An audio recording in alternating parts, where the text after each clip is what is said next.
Hi again, folks. I've been asked, what if I was commissioner? What would be the 5 things I would like to see changed in the NHL? Coming up. So, what would be the 5 things? And I slapped a few things together. Might be something I'm even forgetting that I'd be like watching the video after, which I do all the time to myself, and say, oh my God, I should have said this or I should have said that. But these for sure are 5 I could think of that I would do if I was the commissioner of the NHL and I had the power and I had the rights to just say, screw you all, this is what's going to happen. That's basically what Bettman does, why nobody likes him. Nobody likes lawyers with power control issues, folks. So, I'll start at number 5, and I guarantee, okay, there's going to be someone here, you're going to say, are you nuts? And there's going to be other ones saying, yeah. Just the way it works with fans. Number 5, I'd like to see the NHL go to Olympic-sized rinks. Go from the 200 times 80 to the 200 times 98, have it wider, open up the transition game even more in the NHL.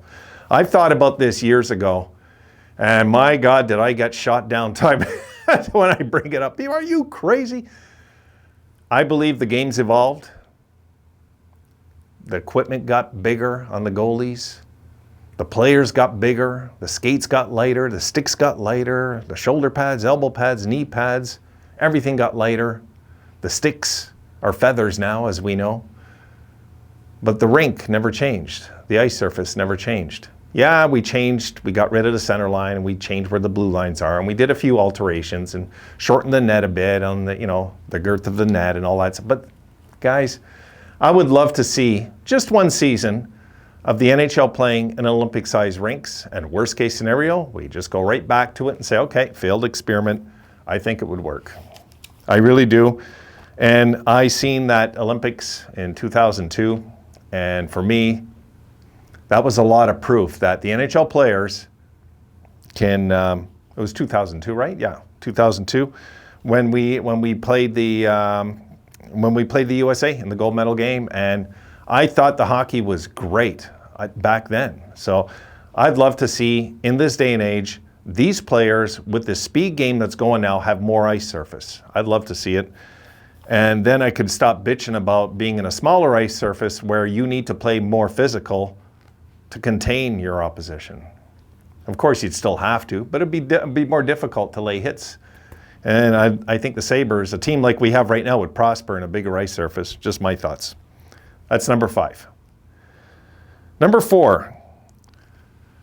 This is a simple one, man. This is a no-brainer. Bring back the white jerseys for home and the dark for the road. I can't stand dark jerseys at home. I think it's dumb. I don't know how else to say it nicely. I think it's stupid. It was a marketing ploy, trying to go back to like the 50s and everything. Like, stop, Bettman, stop. I always see the white jerseys as the home jersey. To this day, I'll never change that. It'll never change with me. Makes no sense to me. I guess in the NFL, of course, I'm used to the dark jerseys. That's the way I grew up. But I grew up with white jerseys as the home jersey forever, for decades. And then you take that away. It's like, I don't like it. I always feel like we're the road team when we're in blue, and we're at home when we're in white. That's always how I feel. That's number 4.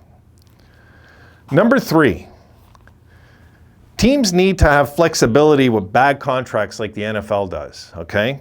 We need to be able to deal with term and terminations and things like this. We need to have this in the NHL because, folks, we know that every single team in this league has a bad contract. Every single team. I don't think maybe Tampa does it. Maybe. And Stamkos, I wouldn't want his contract. You know what I mean? There's a lot of bad contracts in this league that we can do nothing about. And this is what I like about other leagues. And the NFL is the biggest league in the world for a reason. It's the biggest league in the world for a reason. There's some stability there. You don't let the players sign off for 8 years and then they do nothing. Doesn't make any sense, right? You're going to give this guy money that's going to make him and his family and his families rich forever. And what did he accomplish? Nothing. Doesn't make any sense. We should be able to take a contract like Skinner's and axe it. We should be able to, because by giving the players all these kind of rights, guys, this just backfires in our face in the long run. How many times have we seen players sign big deals?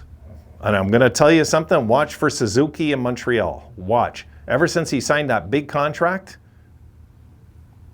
and I know he's not getting it yet, he's starting next year, but still he knows it's in the bank. And that's a little security to not bring your level down just a bit and try not to get hurt and all that stuff.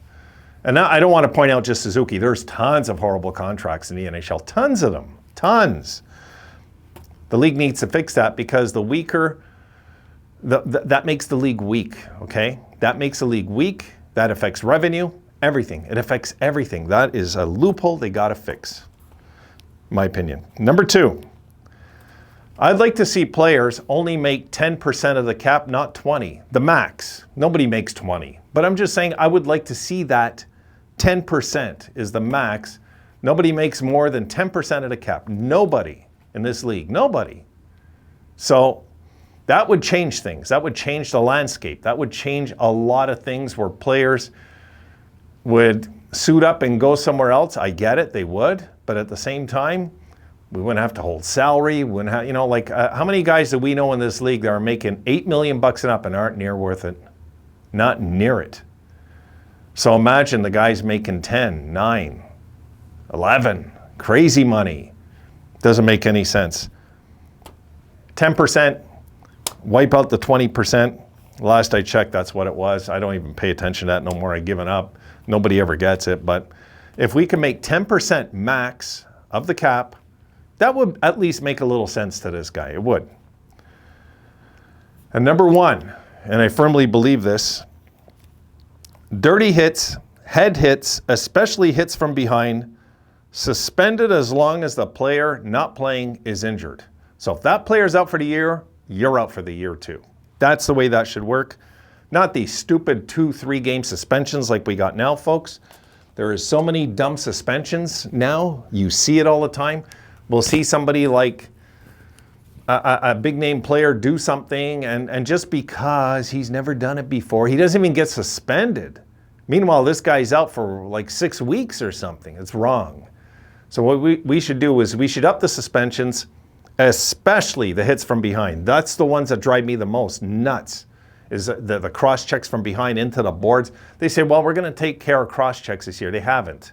They were just calling it more in preseason, early season. Have you noticed lately? No, they're not. They're just letting it slide like they always do. They did the PR thing and that's it. I would like to see them, when it comes to injuries, really get serious. Implement that. And I'd like to see how many of these guys do their dirty hits or take chances and cross-checking guys and knee-to-knees and all that crap. I'd like to see all that wiped off the board, because you can by making one decision, Bettman. But you know what? Bettman won't do it. Why? He doesn't want his stars not in the league. He wants them there to make money. And that's the problem with that. That's my thinking on this one, guys. All right, see you in the next video.